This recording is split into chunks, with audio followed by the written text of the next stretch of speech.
আসসালামু আলাইকুম বন্ধুরা, স্বাগতম জানাচ্ছি ভোরের বাজারে। আজ 13ই জুন 2026 শনিবার। স্থানীয়ভাবে আমাদের সিরাজগঞ্জ উল্লেপাড়ায় আজকে ছুটির দিন।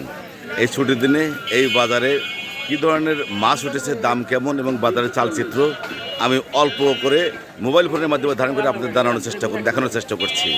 আমার সাথে থাকুন শেষ পর্যন্ত। দেখতে পাচ্ছি আমাদের এই ভোরের বাজারের সবচেয়ে বড় মাছ বিক্রেতা মহিরুদ্দিন। মহিরুদ্দিন, কি মাছ আনছেন? বড় বড় রুই মাছ। কোন জায়গার মাছ? এটা নাটোরের দিঘির মাছ। এ কত করে কেজি আজকে? 340। আর এই যে পাঙাশ 190 টাকা কেজি, এক একটা 4-5 কেজি তো হবে।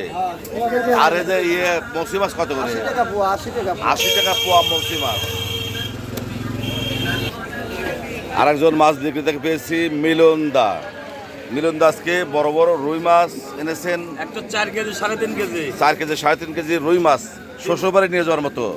কত করে কেজি? 340 টাকা কেজি। আর এই যে জিয়াল মাছ দেশাল শিং কত করে? 400 টাকা কেজি দেশাল শিং। আর এই যে এই মাছটা যে নড়তেছে, এই মাছটা কি মাছ? ও মাছটা হলো পিরানহা, মানে মানুষ খাওয়া মাছ, তাই তো? আর যেগুলি কি মাছ? ওগুলো জাপানি রুই কত করে কেজি? 240। আর আপনার এই যে ময়মনসিংহের পাঙাশ, ওটা 200 টাকা কেজি। 200 টাকা কেজি ময়মনসিংহের পাঙাশ।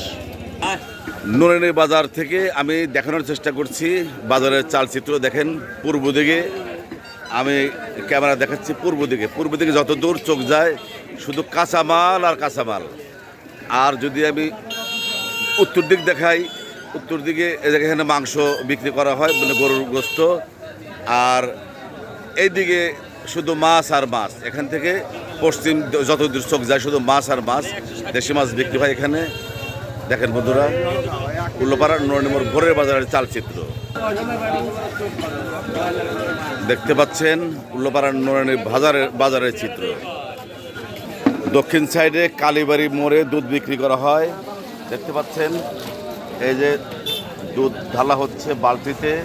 দুধ বিক্রেতা আমাদের রুহুল।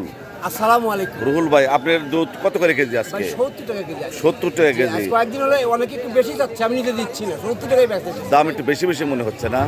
70 টাকা না বেচলে আমাদের কিছু থাকে না। ও আচ্ছা। মানে পরিশ্রম করতে হয় গরুর পিছনে, যেহেতু গরুর খাদ্যের দাম বেশি। জি, খাদ্যের দাম অনেক বেশি। ধন্যবাদ আপনাকে।